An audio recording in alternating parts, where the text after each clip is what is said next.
23 gennaio 2023, 01-23 è quasi palindroma come data, e ci ritroviamo ovviamente a parlare di calcio nel lunedì post calcistico. In realtà è ancora dentro il turno 19esimo della Serie A, che calcio che fa con la partita di stasera, che appunto sarà Inter-Empoli, e quella appunto di domani del Milan contro la Lazio. È stato un weekend interessante dal punto di vista calcistico, è stato un weekend in qualche modo deflagrante per quello che è successo negli ultimi giorni della settimana scorsa, con la penalizzazione della Juventus, ancora sub judice.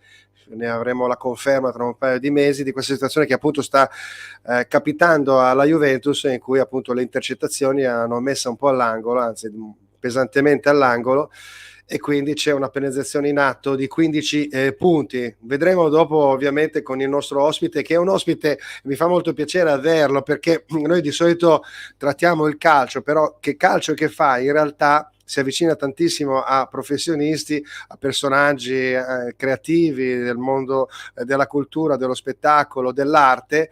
È la prima volta che si parlerà in qualche modo di un progetto di natura economica vicino al calcio, ed è una cosa molto interessante, perché poi noi sentiamo parlare anche per esempio degli sport o del calcio, dei giochi insomma legati al calcio, no? Delle varie piattaforme, e noi ci ritroviamo praticamente sempre un po' in disparte, perché trattiamo il calcio nella forma tradizionale, mentre è anche giusto approfondire ovviamente le nuove tendenze. Una di queste sarà quella che appunto presenterà appunto Alessandro Savoldi Beldavitis tra pochissimo. Ricordo un attimo che noi abbiamo la collaborazione appunto tramite i social network di Facebook, YouTube, Twitch e Instagram, con varie pagine, ma in principal modo quella di silviomusicradio.it, la nostra radio. Ricordo sempre che da un paio di stagioni la facciamo in streaming, prima la facevamo direttamente in sede, ma per una questione ovviamente legata all'ultimo periodo Covid e mica Covid, e anche l'esplosione della piattaforma in streaming, ci siamo ritrovati a fare le trasmissioni direttamente da remoto. Torneremo comunque a farle anche di presenza, perché la cosa bella e interessante è quella di incrociare tanti professionisti che utilizzano appunto il calcio come passione e come attività. Abbiamo poi l'angolo della beneficenza. Noi abbiamo una collaborazione con Conosci Frederick, che è questa associazione di volontariato, ma soprattutto di ricerca, appunto per la ricerca e la cura della tassia di Frederick, www.per-emma.it. Unisciti alla campagna ogni giorno per Emma, ed è una malattia rara che ha bisogno di essere supportata assolutamente. Bene, ho già annunciato il nostro ospite, quindi abbiamo fatto i giusti e doverosi preliminari. Ecco a questo punto che introduco il nostro ospite, che è appunto Alessandro Savoldi Beldavitis. Eccolo, ciao Alessandro. Ciao Fulvio, buonasera a tutti. Eccoci, mi sta andando via la voce in questo periodo un po' particolare, vuol dire che parlerai di più tu. Ci ritroviamo appunto a parlare di calcio in questa situazione. Parliamo un attimo del progetto inizialmente, ma su cui torneremo più volte, no? Il progetto è, andiamo un attimo, aspetta che lo presento subito, devo condividere lo schermo velocissimamente, eccolo qua. Il progetto è questo, andiamo a vedere il sito, eccolo qua, Mise My Export Exchange.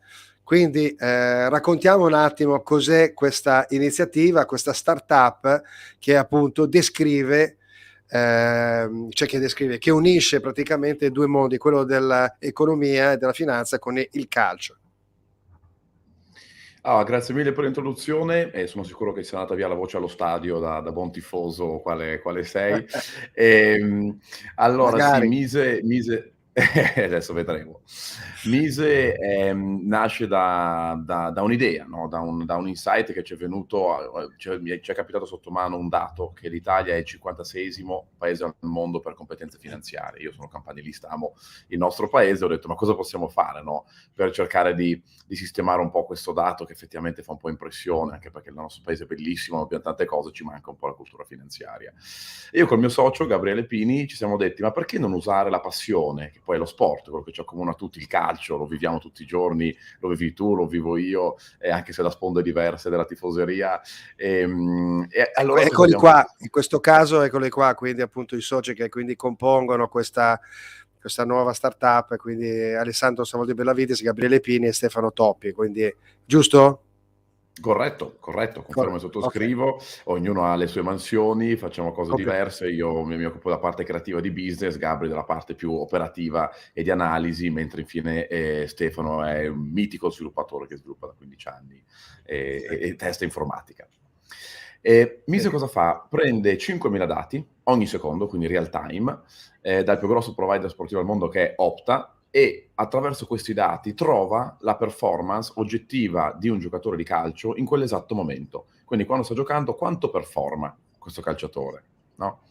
Sì, Ecco qua ci sono le che poi è la tipica situazione so che appunto ci sono dei software pazzeschi, soprattutto per i vari procuratori sportivi, ma insomma gli addetti ai lavori, i direttori sportivi, quelli che insomma i tattici, ogni giocatore, ma di qualsiasi campionato viene appunto monitorato ed è penso quella stessa situazione che viene riportata, quindi quella di andare a recuperare praticamente quanti passaggi ha fatto, i chilometri percorsi, le azioni fatte in un certo modo, e quindi questo è già una cosa molto ma molto importante e interessante che penso che da altre parti non venga fatta.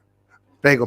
Esattamente, ma poi ci mancherebbe. È un mondo in divenire, nel senso che tutto il mondo, anche al di fuori dello sport, si sta spostando verso i dati, no? Quindi cercare di capire la realtà tramite dati oggettivi e poi interpretarlo a livello soggettivo. Però quel passaggino lì, e lo stesso Napoli disse che Kvaratskhelia l'hanno trovato grazie a un softwareino che l'aveva individuato in funzione di certi suoi dati, quindi insomma, e direi che è stato anche un bel Sì, acquisto. oddio, poi magari vengono fuori anche delle notizie un po' così, perché mi sembra che era stato offerto, non so se all'Inter o che cosa, insomma, era un giocatore che era abbastanza in giro, perché insomma i procuratori fanno anche quel lavoro, no? Di andare a fornire ovviamente quasi le proprie mercanzie, però andare a crederci come ha fatto il Napoli indubbiamente è la sorpresa un po' di quest'anno, no? Giusto?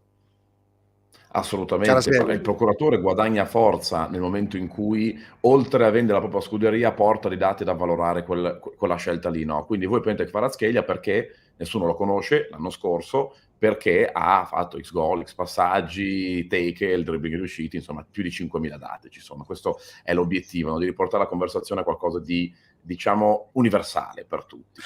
Ecco, qua vediamo la piattaforma, l'immagine, utilizziamo esclusivamente tecnologia proprietaria, il cartellino di ogni giocatore sarà rappresentato da un NFT, non fungible token, la nostra tecnologia blockchain certifica il passaggio di proprietà anonimamente in un sistema chiuso, i dati vengono forniti da Opta, il più grande e affidabile data provider sportivo al mondo, li vediamo quindi la tecnologia nell'applicazione nel proprio smartphone con i vari giocatori, con tutte le varie i vari dati e di conseguenza che vengono appunto aggiornati. Lo vediamo, no? Quindi anche sul sito, no? Lo vediamo, quindi abbiamo Arnautovic oltre a Kvaratskhelia, abbiamo Kim, Udoghe, Pereira, insomma, ecco, quindi e si va avanti. Esattamente, e se guardi c'è la performance di ognuno di questi sono i top performer e i worst performer, che noi in app abbiamo una strisciolina che passa sotto proprio come nella borsa finanziaria, no? Quindi quale è cresciuto, quale è salito di valore in funzione di come ha giocato. E poi facciamo un passaggio ulteriore, quindi se vedi sono due cartellini, uno silver e uno gold, diciamo uno argento e uno oro. Sì. Quello oro, cosa abbiamo fatto? Abbiamo dato un valore che è oggettivo a questo giocatore in funzione dello suo storico di performance, no? Quindi Kalulu Sì. vale oggi 29 milioni, 29,62. Dividiamo questo valore 1 milione di volte in 1 milione di pezzettini che noi rimettiamo sulla nostra piattaforma di investimento. Quindi Fulvio e Alessandro possono andare e comprarli e poi in funzione di come giocheranno e quanto verranno acquistati saliranno o scenderanno. Ecco, quindi c'è un'immissione ovviamente di denaro in un circuito, no? Giusto? In un circuito che dopo gestirà evidentemente dopo nella ripartizione, quindi è un discorso un po' quasi borsistico, no? Quindi le situazioni vanno su e giù e quindi anche qui c'è un po' da essere molto bravi nel capire, e quindi ovviamente partendo però da dei dati ben precisi, non quindi aleatori, no? Perché questo è il grosso problema, no? Quindi tant'è vero, non ultimo è il concetto delle famose plusvalenze della Juventus, dove chiaramente diciamo che l'appiglio e la giustificazione per tutte le squadre, non solo quelle della Juventus, come si fa a dare una quotazione reale, giusta a un giocatore che è un materiale umano.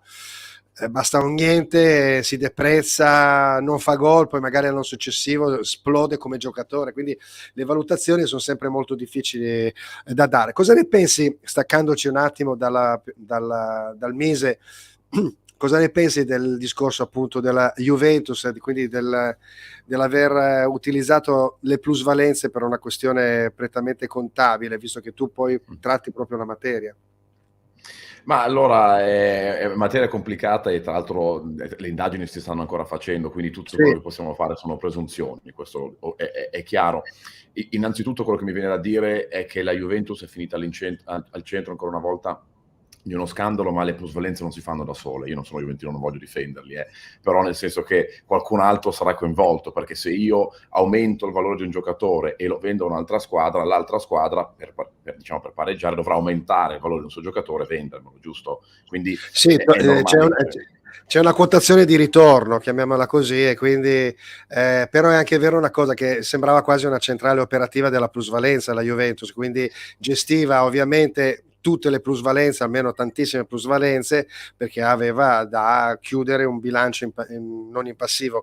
Quindi questa è una cosa che è la cosa più importante, che bisogna in qualche modo sottolineare. Poi è vero che devono essere condannate anche le altre, perché se vieni condannato da una parte non è che dall'altra parte non devi essere condannato, e ci sono già comunque le sanzioni dall'altra parte, no? Quindi da chi in qualche modo collaborava nel circuito delle plusvalenze.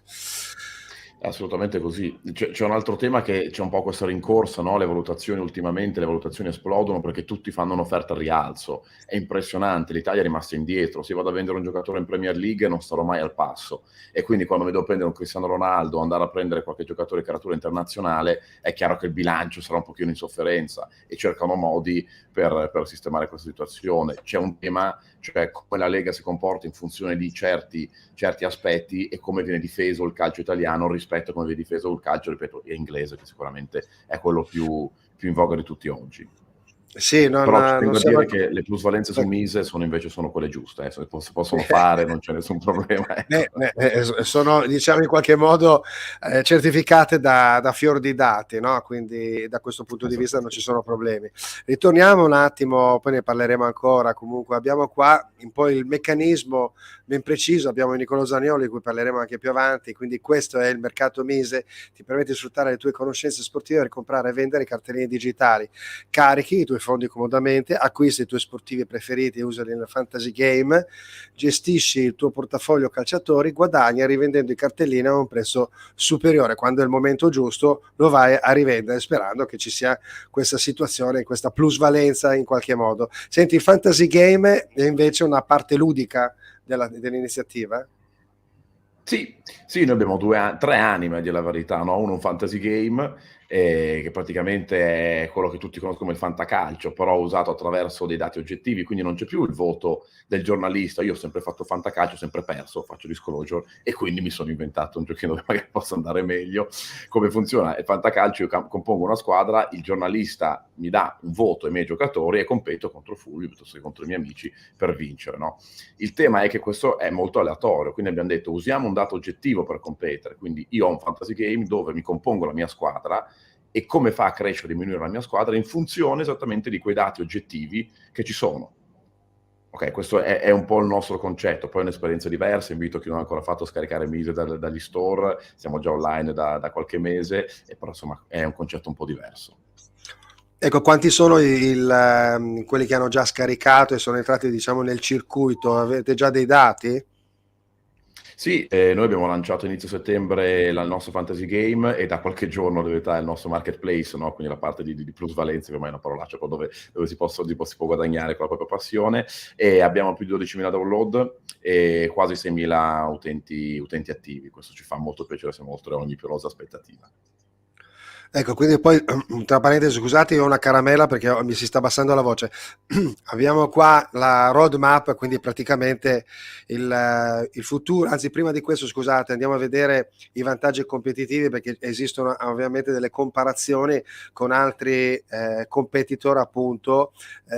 Qua abbiamo tutte le performance, mi sembra di capire che le prime situazioni sono quelle che sono uniche, in particolar modo presenti solo da voi, performance reali, dati reali, conoscenza sportiva, poi c'è l'accessibilità, l'engagement, la finanza, l'innovativo e la community. Quindi mi sembra che il progetto sia ben seguito. Ma il tema è che ci sono tantissimi fantasy sports, fantasy games, sports app, sport tech e tutto quello che vuoi. Ad oggi nessuno ha messo il focus sui dati reali, cioè qualcosa che sia a contatto con la realtà, e secondo me è molto importante, perché poi per elevare anche un pochino la conversazione, acculturarsi un pochino, no? Perché noi abbiamo tutti più di 200 variabili pubblicate sulla nostra piattaforma Mise, e quindi la cosa che fa veramente la differenza sono i dati reali, perché io, se voglio creare qualcosa di, diciamo, veritiero, no? Che abbia un contatto con la realtà, devo passare attraverso i dati. Un po' il discorso che facevo prima. È chiaro che il mercato dello sport è immenso, 35 miliardi di indotto all'anno, sono veramente cifre importanti, e spazio c'è per tutti. Secondo me il dato, ripeto, risulta molto importante. Quando io e te ci confrontiamo, tu mi dirai che preferisci la Tor Martinez, io ti dirò che preferisco le AO, la parte soggettiva rimarrà sempre perché è passione, però almeno se parliamo di dati possiamo elevare un po' la conversazione. Tu mi dici guarda che quello ha fatto 3 assist, però guarda che negli ultimi 5 anni non ha performato benissimo, eccetera eccetera. Questa è un po' l'idea. Quindi se c'è una performance negativa e c'è comunque una tendenza, per esempio penso alle AO che si è ripresentato dopo il mondiale in una forma forse peggio di Leao, ha fatto penso Teo Hernandez. Quindi le performance vanno, quindi in senso negativo, vanno in qualche modo ad abbassare, no? La valutazione in quel momento, cioè da un giorno all'altro puoi abbassare notevolmente la situazione, oppure è abbastanza, tu dici beh, non lo vado a utilizzare, non lo vado a vendere perché ovviamente sarà così, però per esempio Lautaro Martinez è entrato in forma dopo il mondiale probabilmente. È vero, è verissimo. Il mondiale, si sa, è sempre uno spartiacque, è stata la prima volta di un mondiale in mezzo al campionato, proprio esattamente in mezzo, no? 3 partite alla fine del girone di ritorno, 4 perché lei. Però anche questo è un esperimento, quindi andare ad analizzare oggettivamente le performance dei giocatori pre e dopo mondiale, come hai fatto tu adesso, su larga scala, è sicuramente un dato interessante. Alcuni ne hanno giovato perché sono cresciuti magari come consapevolezza, magari hanno giocato anche un po' di meno, penso a Lautaro Martinez che ha vinto un mondiale non proprio da protagonista.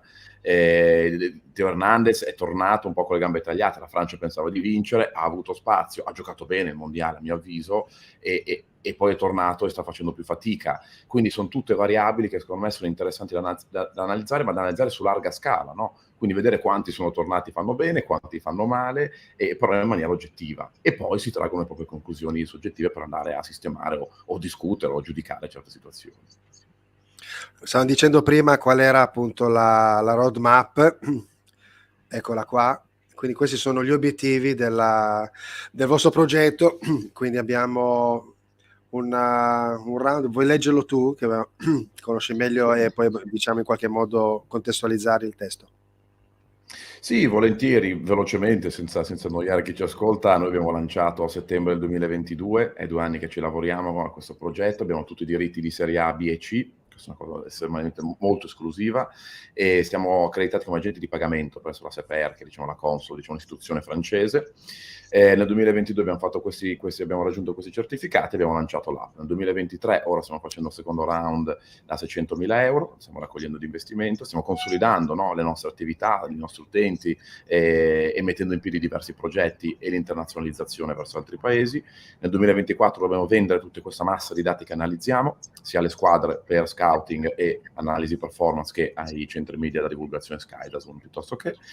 Nel 2025 lanceremo la parte di website e ci espanderemo oltreoceano in America, sempre col calcio nell'MLS, e nel 2026 aggiungeremo altri sport. I nostri algoritmi sono flessibili e possono analizzare anche altri sport al di fuori del calcio. E qua mi fermo. Quindi praticamente la vendita nel 2024 dei dati che avete raccolto in tutto questo periodo, quindi in qualche modo, come si dice, una banca dati di notevole spessore, insomma. Esatto, e ripeto, penso che sia la forza di Mise, nel senso che pochissimi fanno storico di dati, pochissimi lavorano i dati, ripeto, un'industria che nello sport, ma come nel mondo, sta uscendo, mi ricordo anche gli scandali di Cambridge Analytica, no? Tutti i dati di Facebook per i governi, quindi anche al di fuori del mondo sportivo il dato diventa veramente una cosa importante, e qualcuno più saggio di me dice che oggi i soldi si fanno non con gli euro, ma con i dati. Quando i dati portano soldi, i soldi non portano dati, non sempre, quantomeno non quelli giusti. Beh, vediamo vediamo a livello di social cosa appunto ha rappresentato questo discorso, la potenza di poter gestire dei contatti e quindi anche a livello commerciale proporre delle nuove situazioni a livello commerciale. Vediamo qua in fondo, per esempio, anche per cercare di conoscere ulteriormente la materia appunto del progetto di Mise, con le domande che uno può quindi andare a vedere, le domande diciamo quelle più tradizionali che vengono rivolte a voi, quindi sono riassunti in fondo al sito. Parliamo per esempio di metaverso a questo punto, no? Quindi siamo in una situazione molto simile, no? Quindi entriamo in una logica, forse è la prima volta che sento parlare di calcio nel metaverso, forse le squadre di calcio hanno già in qualche modo registrato i propri marchi all'interno del metaverso. Però questa è proprio la prima volta che sento parlare ovviamente di un'entrata da questo punto di vista, perché anche se non è proprio la realtà virtuale, anzi è una realtà molto vicina perché ci sono i dati di base, però incominciamo a parlare di blockchain e di NFT. Yes. Sì, io credo che ci siano delle evoluzioni, no, all'interno della storia. I social all'inizio erano modi per mettersi in contatto, mi ricordo all'epoca MSN che si facevano i trilli, ci si scriveva, poi sono diventati mettersi in contatto tramite immagini, audio, video, poi sono diventati entertainment. Adesso i social non esistono quasi più, nessuno si collega con altri per vedere cosa fanno, ma per avere dei video che li facciano seguire, no? che li intrattengano, quindi entertainment. E poi qual è la prossima evoluzione, no? Dei social e delle piattaforme in generale? Secondo me inevitabilmente si andrà verso un'esperienza più immersiva, che in questo caso è il metaverso, o comunque la partecipazione ad altre forme di intrattenimento che non sono solo audio-video.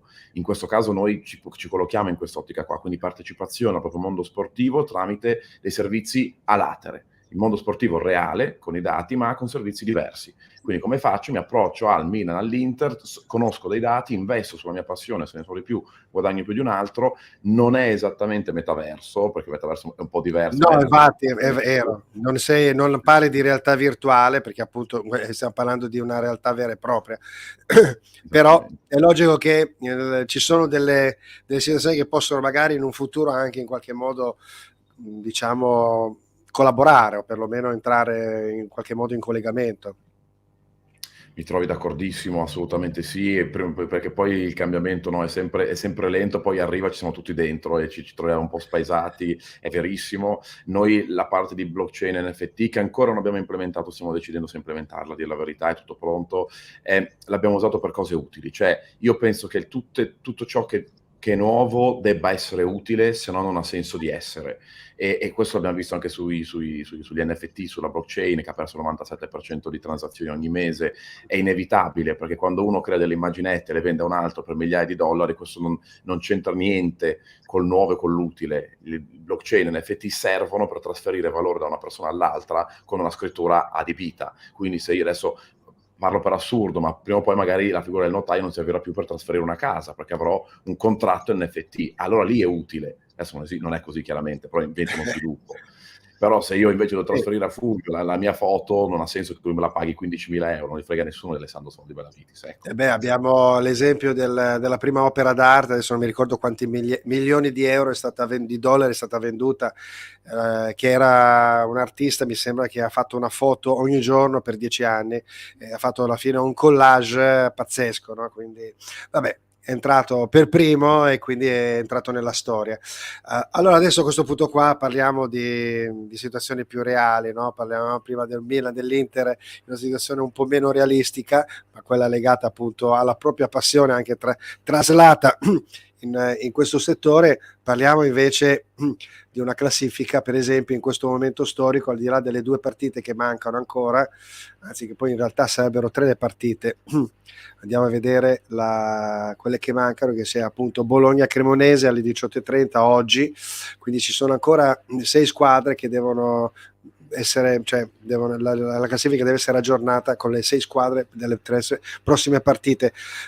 Abbiamo un attimo, vediamo qua un attimo, quindi Napoli a 50 punti, il Milan potrebbe svoltare a 41, sempre a 9 punti, andando a vincere, l'Inter a 40 se andasse a vincere, la Roma è a 37, l'Atalanta ha pareggiato con la Juventus, la Lazio che deve fare appunto la partita con il Milan, che potrebbe effettivamente fare un salto in avanti, e via via tutte le altre squadre. Qua vediamo al nono posto a 23 punti, vediamo appunto la Juventus.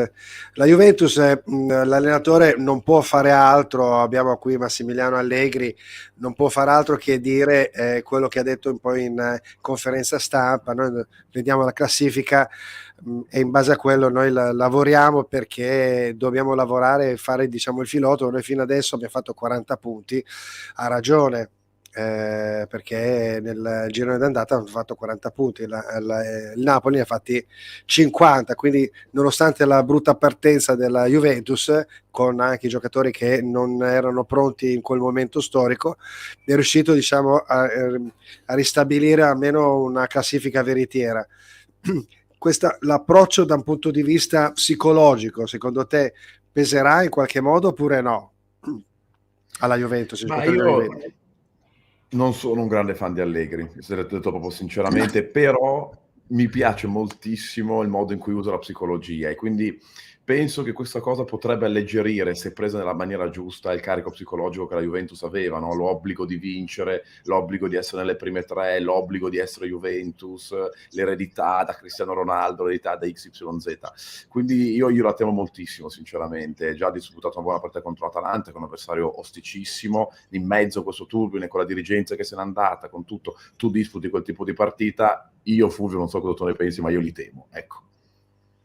Li temi in qualche modo? Beh, anche perché poi potrebbe anche essere, non sappiamo ancora, i punti li vengano ridati indietro, quindi questa è una cosa che dopo alla fine potrebbe essere una ciliegina, non si sa mai, questo mondo è un po' così. Ho un po' dei dubbi al riguardo, però vedremo. Senti, guardando il resto della classifica, abbiamo poi Bologna e Empoli che gioca stasera, il Monza che sempre si mantiene in una posizione ottimale, Lecce, Spezia, Salernitana, eccola qua, con il Sassuolo. Cioè, abbiamo queste 3 squadre che sono quelle un po' più vicine alla fase ultima, quella che riguarda appunto la retrocessione, con l'Hellas Verona che ha vinto l'ultima partita, è dato 12 punti, la Sampdoria che non riesce a vincere, perde agli ultimi 2 minuti, la Cremonese che deve ancora giocare. Comunque, secondo te queste ultime 3 possono in qualche modo recuperare? Io credo di no. Cosa dici? Avvicinarsi alla quart'ultima?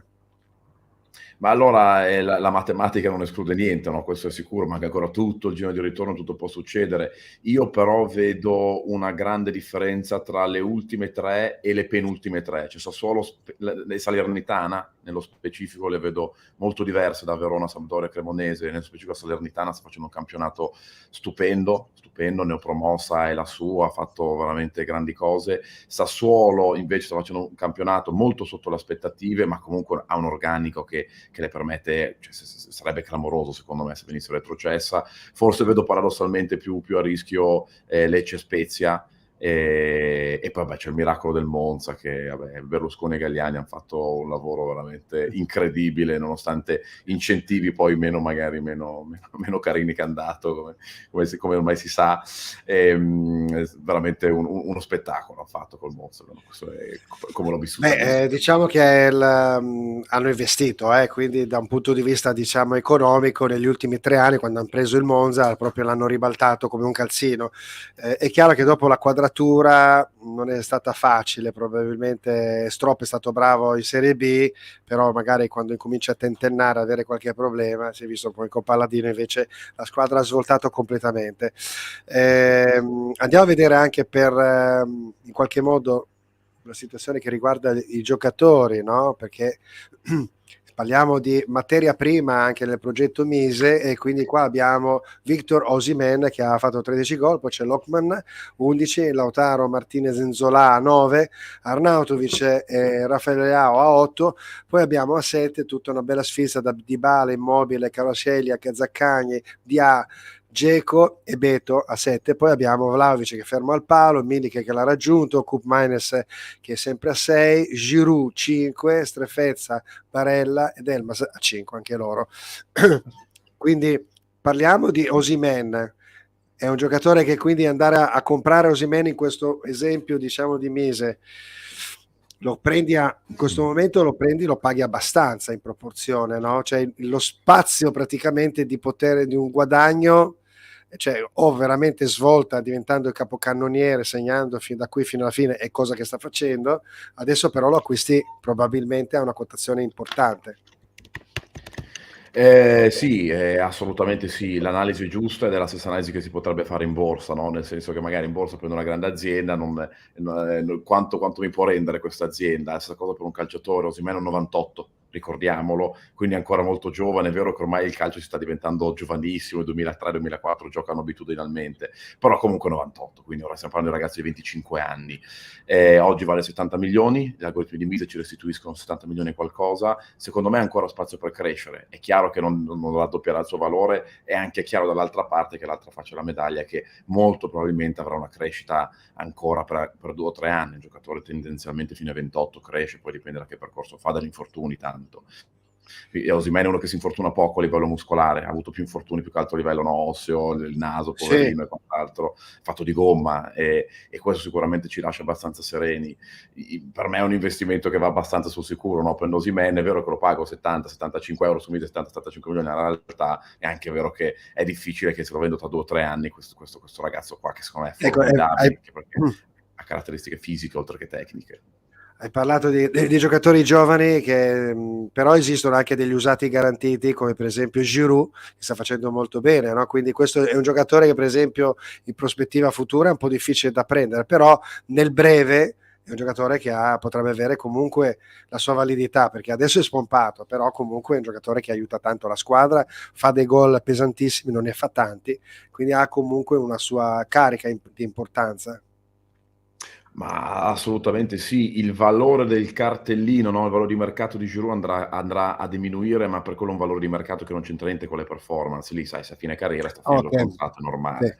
Sì. Le performance invece assolutamente sì. Giroud è uno che fa un lavoro sporco della miseria, ha imparato a tenere palla, ha imparato a tenere le spalle alla porta, ha imparato a far salire la squadra, la palla al piede ci stiamo ancora lavorando, ha detto adesso che tra l'altro vuole rinnovare con il Milan, quindi vuol dire che anche mentalmente è sul pezzo. Sicuramente i mondiali me l'hanno distrutto, però mi sembra un giocatore che ha trovato la sua quadra, che è esploso negli ultimi periodi nonostante la sua carriera sia intoccabile ovviamente, e che potrebbe assolutamente ancora far bene 2 o 3 anni sul campo, magari 1 o 2 anni sul campo e 1 o 2 anni fuori dal campo, no? Alla Ibrahimovic, fare spogliatoio, fare esperienza, creare su una squadra giovane, dare forza. È un leone, no? Giroud, lo vedi che combatte, ci tiene, piange quando si perde, esulta quando si vince. Mi piacciono a me questi giocatori passionali. Beh, vabbè, giusto, meno male, perché prima di tutto anche nel progetto Mise ci deve essere una passione, perché altrimenti siamo a zero, no? È importantissimo questo. Senti, parlavamo appunto del Napoli, ha fatto 50 punti nel girone di andata, un percorso notevolissimo, ha perso solo una volta contro l'Inter e poi ha pareggiato 3 volte, non mi ricordo più. Adesso comunque quello che voglio dire è veramente lanciatissimo. Hai un pensiero riguardo, per esempio, alla Champions? Io veramente augurerei che il Napoli diventasse il crack, fosse trasversale, andasse in qualche modo a incrinare quel gruppo di squadre che vogliono arrivare sempre in fondo, perché sono ovviamente zeppe di campioni, ma sono anche molto ma molto potenti. Cioè io tiferei veramente il Napoli che arrivasse fino in fondo in finale. Ma qua ci sono 2 filosofie di pensiero, no? Orgoglio italiano, oppure loro sono meglio di noi, quindi no. Io sono più per la prima, no? È un orgoglio italiano, squadre che vanno bene in Champions, ormai non ce ne sono più. Quella più alta col ranking in Italia è la Juve, che però è assente dalle fasi finali, dagli ottavi in poi da diverso tempo. E quindi piacerebbe anche a me avere un'italiana lassù che ultimamente ha un progetto convincente, tra l'altro anche una gestione economica di De Laurentiis che si sa, no?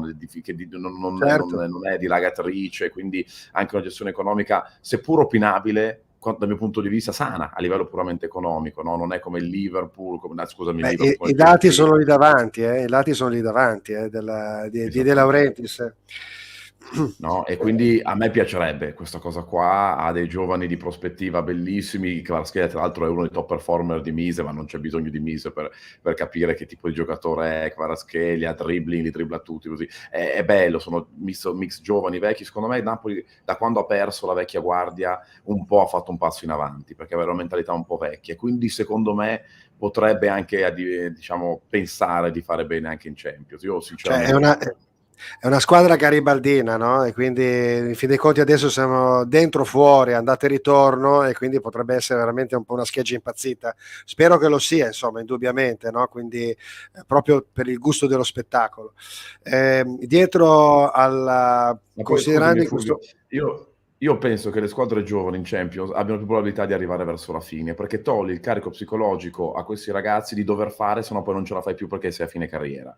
Io la vedo così, e ho visto l'Atalanta contro il Liverpool qualche anno fa, ho visto il Milan anche, che nonostante l'organico sia palesemente meno di altri, sta comunque sopravvivendo, e penso che questa cosa qua potrebbe far bene anche al Napoli. Ripeto, ha perso si è un po' svecchiato rispetto all'anno scorso, no? Quella di Insigne, Sì, ma perché poi non è le solo, sono diverse.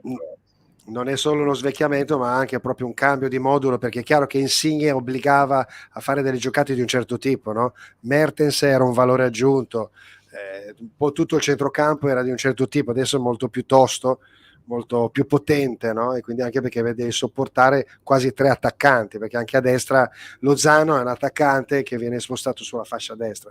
Andiamo a vedere un attimo però il concetto che ci sta dietro a questo Napoli fantastico, togliendo una Juventus per adesso paralizzata, congelata a -15, abbiamo un duo che è questo, dell'Inter e del Milan, no? La Supercoppa ha dato un risvolto ben preciso, questi sono i due allenatori, sembra quasi che quando uno va a perdere, sembra che dietro il percorso che uno ha fatto per arrivare a un certo livello venga vanificato da una performance. A me dà molto fastidio questo discorso, perché è capitato all'inizio della stagione ad Inzaghi, adesso sta capitando a Pioli, cioè non sono gli ultimi sprovveduti a livello calcistico, quindi esistono però i risultati, esiste una conduzione, esistono anche degli imprevisti, perché nel Milan i giocatori sono arrivati dal mondiale spremuti, all'Inter sembra di no, ecco, quindi bisogna essere anche fortunati da quel punto di vista. Qual è il tuo Sì, pensiero? assolutamente sì. Anche lì, se guardiamo su Mise, le performance sono tutte performance positive, no? Io penso ai vari Bennacer, Tonali, tutto il parlato Milan, che è tutta gente che continua a giocare bene, un po' sottotono, ma continua a giocare bene, sono punti da cui ripartire. È verissimo che una performance non rovina una stagione. Posso dire, io sono milanista, faccio disclosure sul mio Milan, che effettivamente è qualche partita che facevo un pochino più fatica, quindi sta iniziando dalla singola performance a diventare un po' un periodo, e questo forse un po' che preoccupa i tifosi. Poi vabbè, anche lì il tifoso è passionale, per quello riportiamo noi il Mise sui dati, no? Guardiamo i dati e stiamo tranquilli, sono cose che succedono, capitano a tutti, sono uomini, arrivano spompati o mentalmente o fisicamente dai mondiali, ci può stare un calo di questo genere qua. È stata una cosa strana, no? Giocare tutte quelle Sì, partite, tra l'altro anche prima dei mondiali, abbiamo giocato mi pare 18 partite in 30 giorni prima dei mondiali, quindi capisci bene che è complicato.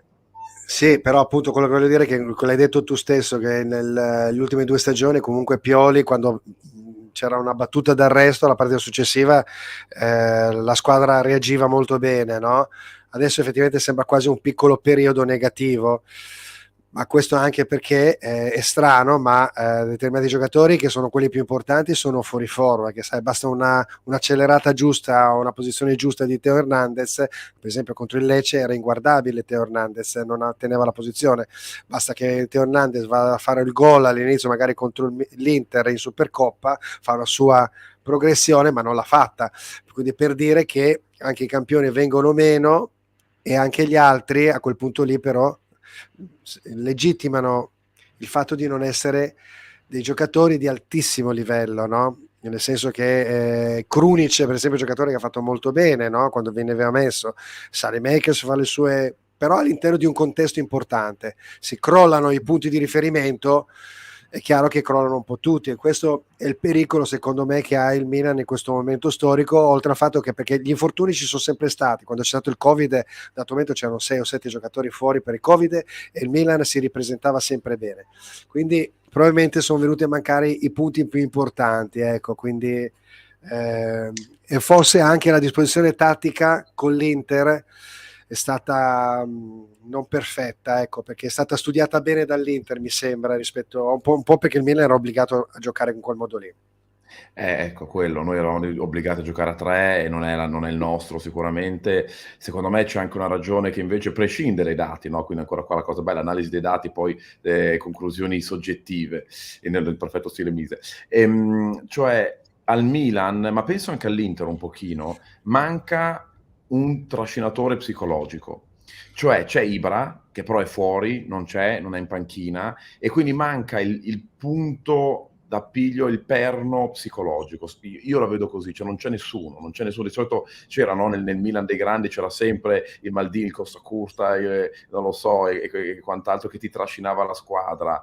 L'Inter ha grandi giocatori, forse Vessino un po' più degli altri, un po' più la testa della squadra, non lo so, però non vedo un trascinatore, no? Cioè chi è che quando si perde batte la pacca sulle spalle ai ragazzi e dice dai forza, qua si vince. Manca un po' di convinzione, manca quella figura lì. Noi ce l'abbiamo da Ibra, ma ripeto, è fuori da quasi sempre, sono sempre da forse appunto stai parlando di giocatori che quindi vengono da un altro calcio, anche se un calcio di ieri, ma di appena ieri, penso per esempio all'Inter, c'era Cambiasso, Zanetti, no? Del triplete per esempio, giocatori che comunque ha avuto anche il Milan, no? Appunto dicevi di Ibrahimovic, ma c'era Ambrosini, c'era Maldini quando ha giocato finché è riuscito, no? Quindi vabbè, insomma, questo per dire che effettivamente il giocatore di personalità è molto ma molto importante in una squadra. Qualcuno si avvicina, però certe volte è visto sotto forma di bandiere, adesso le bandiere non esistono più. Un esempio è per esempio questo, no? Ed è un giocatore dell'Inter che adesso sembra quasi in qualche modo un po' un dato negativo. Fino adesso ha giocato molto bene, è un giocatore che tutte le partite le porta avanti col giusto piglio. Quella problematica esterna che riguarda il suo eventuale passaggio a Paris Saint-Germain e la firma del contratto che non arriva, quindi ovvio non fa altro che legittimare un passaggio di consegne, ma finché il giocatore fino all'ultimo fa il suo mestiere da professionista non bisogna dire nulla, secondo me, perché altrimenti è controproducente, abbiamo tutto un girone di ritorno da fare, no? Sul piano razionale mi trovi completamente d'accordo. Io non sono interista, però capisco, no, la passione e l'empatia che le persone ci mettono, e quindi capisco il fattore umano che dispiace. Già è dall'anno scorso che vanno avanti queste voci, Skriniar quest'anno, Mise ci dice vale 75 milioni e ha avuto una performance negativa. Quanto vale? Scusa, quanto vale? 65 milioni, il buon Skriniar, che più o meno quello che lo pagherà il Paris Saint-Germain, si crede. Performance negativa per lui da inizio stagione, ripeto, seppur di poco, overall, quindi anche lì un dato oggettivo, e poi si arriva alla parte soggettiva, cioè anche qua l'andarsene via a gennaio, hai detto di no a giugno dell'anno scorso, hai resistito, adesso le cose, lo spogliatoio non è proprio unitissimo, non va tutto perfettamente come l'anno scorso che siete arrivati secondi per non si sa bene quale strana motivazione, e te ne vai a gennaio.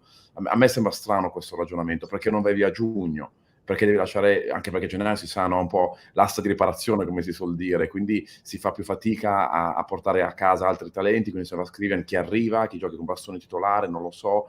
È un ragionamento un po' strano, le bandiere, come dicevi tu, non esistono, i capitani stanno un po'... Beh, quindi di conseguenza è difficile trovare il giocatore che in mezzo al campo in un certo momento riesca a tirare su con la propria personalità la squadra. Se poi appunto un giocatore come Skriniar, che già da un bel po' di anni dall'Inter, prende e va via. Però c'è anche il discorso che questo giocatore, da quello che si vocifera, non so se è una cattiveria, potrebbe avere alla firma 25 milioni di euro cash, che questa cosa qua io la trovo veramente scandalosa, perché non fa altro che allora a quel punto lì il proprietario del cartellino, che è la società, è veramente cornuta e mazziata, al di là del fatto che perlomeno in una fase storica come questa qui di passaggio è rimasta l'Inter in questo caso specifico scornata. È chiaro che in futuro uno si tutela in modo migliore, no? Magari appunto vincolando con una clausola di rescissione fino all'ultimo. Insomma, è veramente molto, ma molto complicato. Probabilmente lo vendono, se lo vendono a gennaio, perché possono fare un po' di cassa, perché altrimenti Sì, a giugno va proprio a zero. Qual è il tuo pensiero? chiaro. Visto che parli sempre di economia, di valutazione, di valori, però qua c'è anche l'etica. Verissimo, verissimo, una cosa a cui tengo tantissimo, poi c'è anche la passione, io cerco di parlare di economia per non far trapelare la mia infinita passione per questo sport. Cosa ne penso? Penso che sia un mondo che è in divenire, il calcio, si trasforma velocissimamente come tante altre cose e anche le società fanno fatica a starci dietro.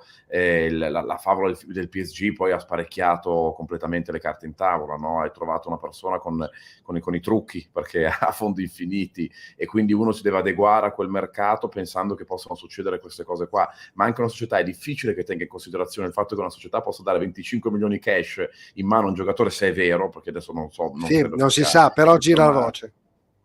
Nel caso in cui lo fosse, come fai a tutelarti da queste cose qua? Diventa veramente complicato e secondo me sta nell'etica delle squadre di comportarsi in maniera serena per tutelare la concorrenza e vincere in maniera sana. Secondo me qua è proprio etica ed è difficile che un contratto si sostituisca in toto all'etica, che la parte economica si sostituisca in toto all'etica, perché l'etica spesso non conviene. Però se tutti la si segue si rimane sempre lì e nessuno crea dei precedenti. Se uno crea un precedente così allora bisognerà adeguare i contratti con le clausole rescissorie, andare a toccare la giurisprudenza, poi domani ce ne sarà un altro che farà un'altra cosa, dovrai adeguare ancora i contratti, è normale che diventa Sì. complicato così, questo E è il poi, mio punto di tra vista. parentesi al tifoso, tutto ciò alla fine interessa relativamente poco, perché interessa sempre il campo, interessa sempre che la propria squadra riesca a vincere. Queste cose qua dopo alla fine, infatti, c'è molto, molto imbarazzo anche dagli addetti appunto al settore, che giornalisti, ce sono pochissimi che sanno di economia, e quindi dicono, la maggior parte dice io non me ne intendo di economia, ma, e allora dicono il loro parere, no? Però effettivamente non è facilissimo esporsi, perché è una materia così difficile, complicata, fatta appunto di regole, di comma, e quindi è un po' difficile, no? Riuscire a starci dietro. Alla fine poi il tifoso vero e proprio interessa il campo. Senti, parlando di campo, c'è un commento, Gabriele Pini, e quindi dice: l'assenza di Magnan può incidere? Questo parlando. Eh, beh, se parliamo di Milan, beh, Maignan sì, sicuramente, ecco, forse Maignan è un po' trascinatore psicologico, lo è, dicono sempre quello che si presenta prima, no? Agli allenamenti, una sicurezza, ha fatto 2 assist l'anno scorso, 1 o 2 assist, non mi ricordo, l'anno scorso stiamo parlando di questo tipo di giocatore qua. E Con da la quando è arrivato... Sampdoria. Con la Sampdoria, esattamente. Performance inizio stagione positivissime, ce l'ho qua sotto, stavo guardando, ha fatto in quelle poche partite che ha giocato un più 2,5%, no, sul suo valore, quindi ha aumentato il suo valore, Maignan, sempre secondo i dati di Mise, e secondo me oltre all'analisi dei dati, anche l'analisi psicologica e soggettiva, penso che unisca un po' tutti, non so tu cosa ne pensi, secondo me Maignan è un giocatore fondamentale da tantissimi punti di vista, anche perché dà molto ritmo, quello che manca a Tatarusanu forse è no, il giocare veloce, il pensiero veloce, prendo palla, lancio Teo Hernandez, no? Questa cosa, o Kalulu o chi per esso, e questo Sì, cambia e spezza il ritmo della partita. l'abbiamo visto anche per esempio all'Inter con l'avvicendamento Andanovic con Onana. Onana ha un piede molto importante, certe volte non ha problemi, butta anche la palla in tribuna, perché se viene incalzato, ovviamente in questo momento storico il calcio è difficile anche per il reparto difensivo nel riproporre l'azione, specie il portiere che se non ha i piedi buoni. Quindi è vero quello che dici, perché tu velocizzi determinate azioni se hai una precisione nella battuta da parte appunto del portiere. Io trovo che Magnan abbia, al di là di Tatarosano, che vabbè è un buon portiere, comunque sta soffrendo una linea difensiva in questo momento molto molto complicata, quella del Milan, giù di corda, però io ho visto fare delle cose, che si spostava quando c'era una punizione di davanti in attacco del Milan per cercare di vedere, dare delle indicazioni, completamente decentrato sulla tre quarti difensiva, si staccava dalla porta, come per dire io ci sono, do l'aiuto, e quindi io credo che sia una spinta importante sapere che dietro c'è un giocatore così che ti aiuti, e poi è un bel gattone, quindi indubbiamente è un buon giocatore.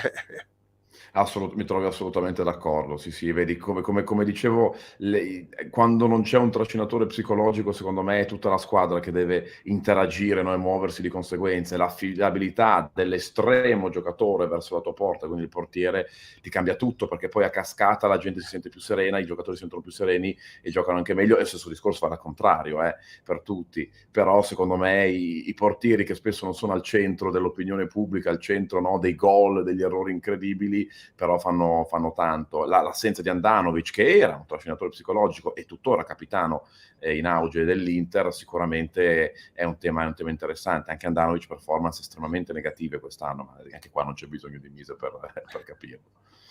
Senti, parlando di giocatori, parliamo sempre di mercato, siamo nel periodo del mercato e poi comunque con il Mise c'è un discorso di scambio diciamo di acquisti di giocatori di cartellini. Abbiamo questo giocatore che ha dichiarato di andarsene, no? Praticamente, no? E quindi questa è una cosa che però secondo me non è una cosa tutta sua, perché la società probabilmente vuole capitalizzare forse in questo momento storico. Dà la colpa un po' al giocatore. Mourinho ha detto io lo aspetto agli allenamenti, o perlomeno incomincia a smuovere la situazione per giugno, e quindi questo è un discorso molto strano. Al di là della questione, voglio sapere da te, dal punto di vista sia, chiamiamolo così, tecnico, economico, qual è il tuo pensiero, ma dall'altra parte anche che tipo di giocatore è Zaniolo, visto che è stato in qualche modo anche avvicinato al Milan come ipotesi, cosa che non credo che possa andare. No, non credo neanch'io, però in termini economici, non so se abbiamo la forza per prenderci un giocatore di questo genere con quella prospettiva lì, nonostante sia un po' fatto di cristallo, quindi si rompa spesso.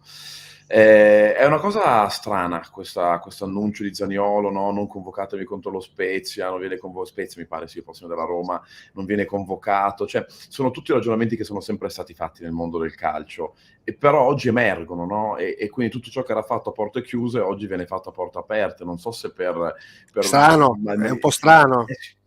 molto, molto strano. Non so se per mania di protagonismo o un tornaconto finanziario, come dicevi tu, perché così chiaramente tutti sanno che va sul mercato, arrivano le offerte, si alza il prezzo e quant'altro. Io sono curioso. No, ma non è perché si alza il prezzo, scusami, penso che non sia la banalizzazione dal punto di vista, perché i contatti ce li avrà già senza problemi, non deve dirlo, e probabilmente per il discorso della piazza. Per questo dico che la Roma c'entra un po' in questo, come per dire, è lui che se ne vuole andare via, quindi questo è il Da quel punto concetto. di vista. Sì, No, perché per dopo prendere hanno paura, distanze. Sì, prendono le sì, sì. distanze da una situazione del genere, però appunto al di là di questo, che tipo di giocatore è? Perché io ancora ho difficoltà ad inquadrarlo. Adesso vado a prendere 2 dati, no, così almeno vedi che facciamo un'analisi un pochino più Ecco, specifica perfetto. del buon Nicolò. Allora, io ti dico, parliamo di quest'anno, no, analizziamo da quest'anno. Un gol, 20 tiri in porta, 20 tiri di cui 7 in porta, 897 minuti giocato, 13 presenze, 38 dribbling tentati, di cui 9 riusciti. Questo è un tema, perché Zaniolo è uno che ha bisogno del dribbling, saltare l'uomo e di far valere la sua gamba lunga, no? la sua accelerazione per andare a Progressione. crossare o a tirare. Esattamente, per andare a crossare o tirare, spesso tirare, perché anche i tiri sono tanti, no? Per le partite che ha giocato. E questo è un tema. Sicuramente il fisico non tiene, quando il fisico non tiene fai fatica ad andare in progressione, a essere reattivo e scattante.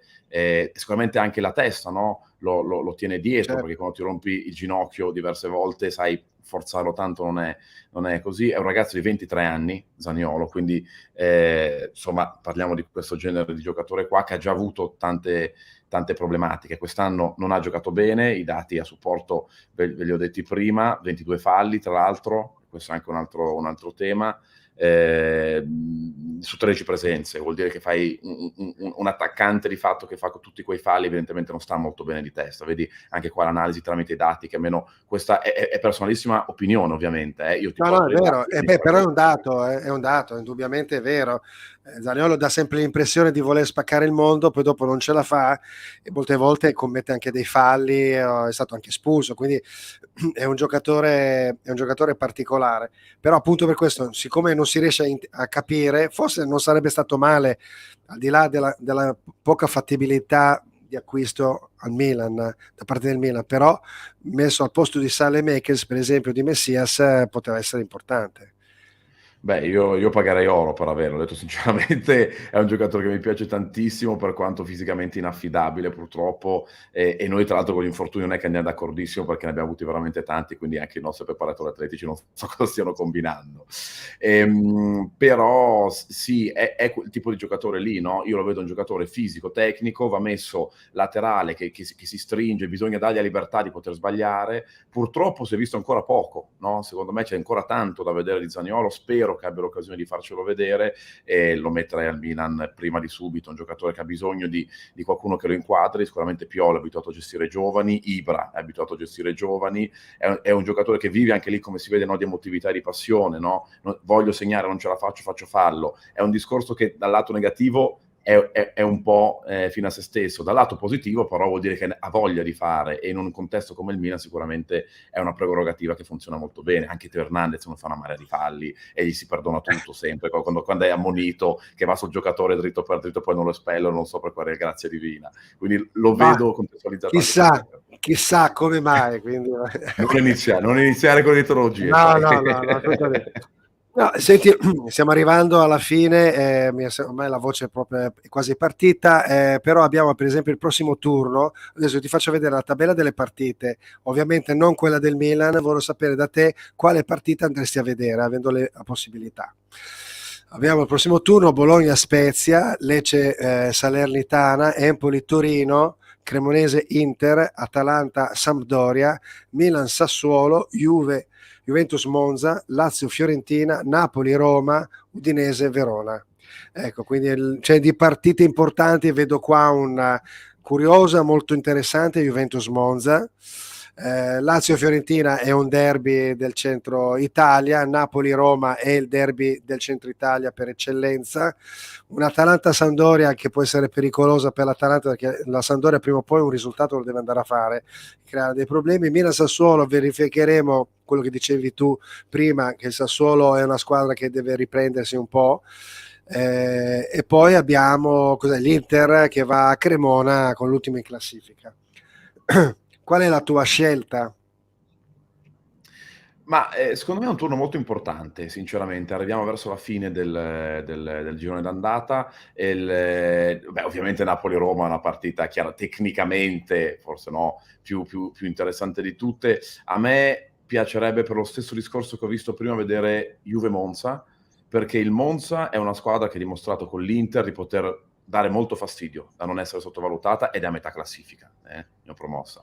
La Juve dall'altra parte vorrei vedere se il mio ragionamento di prima tiene, no? Quindi togli un peso ai ragazzi che giocano bene, liberi dalla testa, non devono arrivare in Champions League, che è il loro obiettivo in questo momento, fase storica, a meno 27 dal Napoli, quindi fuori dal discorso scudetto, vedere come giocano senza questa pressione qua.